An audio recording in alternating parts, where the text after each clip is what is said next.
This is actually my only computer, and I wanted to do a video today on how I can sit here confidently after having made that decision that I only need this one computer for everything that I do.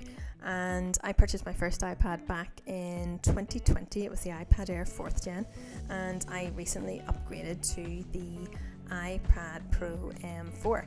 And in this video I wanted to kind of demonstrate why I think the iPad is enough for most normal people. And I guess whenever I say normal, I mean I'm not a professional content creator. I don't create content for a living, as you can clearly see. I do this as a hobby and when I feel inspired, and I don't do it very often. So I hope I can demonstrate to many of you that are watching this that are maybe struggling with the same decision that I have been struggling with. Do I need a MacBook? Do I need a separate laptop? Or can I get everything done on the iPad? And today I wanted to kind of take you through how I use my iPad at home, at work, and then at home again. Hi, if you're new here, I'm Jill, and this channel is all about trying to do life right with more of a focus on work life. So if you like the sound of that and you like the vibes, you like the content, why not subscribe and hit that like button? So as you do on the lead up to a costly purchase like this, I watched YouTube video after YouTube video trying to find anybody out there that agreed that the iPad had the potential to be your single computer.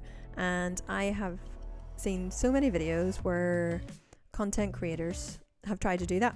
But these content creators are professional content creators. They either do this for a living or they do it as a bit of a side job, but still trying to earn money from it. And they know what they're doing. They do this properly. I don't fall into that camp at all. And I can see why I didn't find what I was looking for, because none of them were able to pull it off successfully. But that is because I think, from my opinion, that these particular end users have been so ingrained into the Mac OS system, the way of working, the MacBook, the shortcuts, the clicks. It's become part of their muscle memory. It's become habitual for them.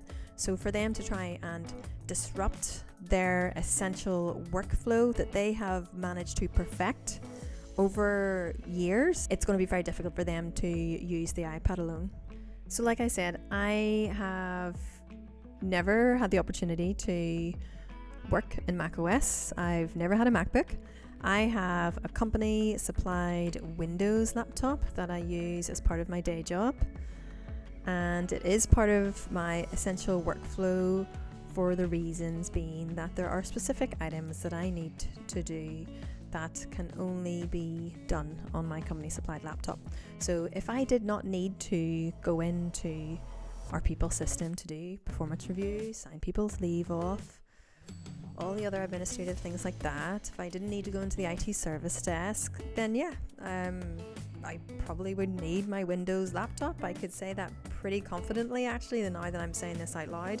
Could I get away with only this iPad? Yes, definitely. Every morning when I wake up, I do one of either two things.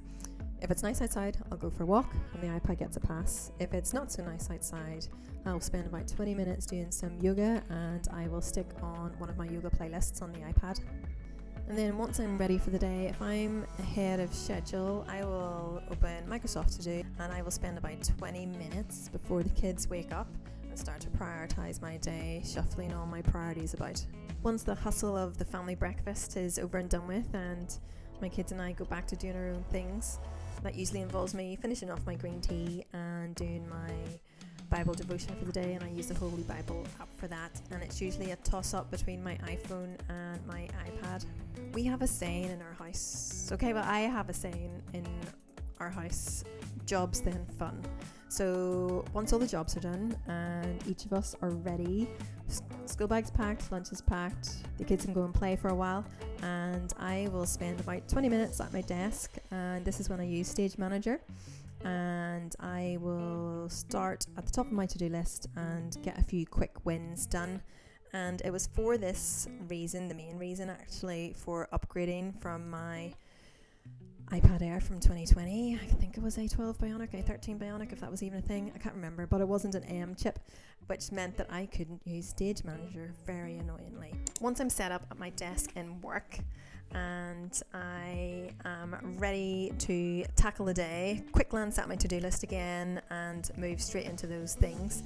But this is when my iPad, I guess, turns from laptop status, I guess if you want to call it that, to notebook status, and I use the Apple Pro pen that came with the recent iPad, not free. I open OneNote, and it's in this state using OneNote that it remains for most of the day. When I'm on the move, I tend to leave my laptop on my desk and I would just grab the iPad. One being, I don't like carting a laptop around, and two, I take notes. I am terrible for retaining information. No joke, I really am, and I always need to take notes. So having the iPad with me ticks that box, obviously, because I use OneNote and I use the pen, but also I like to have that extra screen real estate for switching between all of those Microsoft apps. So I've got them all on the iPad, similar to my phone: Outlook, Teams, Loop, Office, and Microsoft To Do. So they're all there, and the iPad just breezes through them. At lunch, because I am such an introverted loner, I sit at my desk and have lunch every day. How sad. I use the iPad, either watch some YouTube, educational or not, or I'll pick up where I left off with Blinkist and do a bit of reading. So I'll do that while I'm eating my lunch before I go out for another walk. At the end of the day, when I pack up, tidy up my desk, neat and tidy, make sure everything's aligned, because I'm a bit of a freak like that. I pack up the iPad, stick it back in my cheap and cheerful Tom Talk bag. Laptop stays at my desk, but iPad comes home. When it's coming to that time of day where it's winding down for the evening, I pick up the iPad again, and that's after hopefully a good few hours not in front of a screen, because I do try and have that gap in the day where I'm not in front of a screen. And I pick up the iPad again, stick on some lo-fi, some bedtime beats, and wind down for the evening and stick my head back into the Blinkist app. So I don't need a laptop. This iPad is more than enough for me, and I'm so glad back in 2020 that I bought my first one, and I'm super pleased that I upgraded to a more recent version that has the M chip, so I can do a lot more on it and get so much more value from it. I think, I was so close to buying a MacBook, and this is an early birthday present for me, but looking at my workflow from morning to night, I think having a laptop instead of an iPad, it would be a hindrance for me. There's things that I wouldn't be able to do. So I hope this video has helped anybody that's struggling with this decision. I think for most people out there, the iPad, no doubt, definitely can be your only computer. So if you like this one, give us a thumbs up, and I hope to see you in the next one. Bye.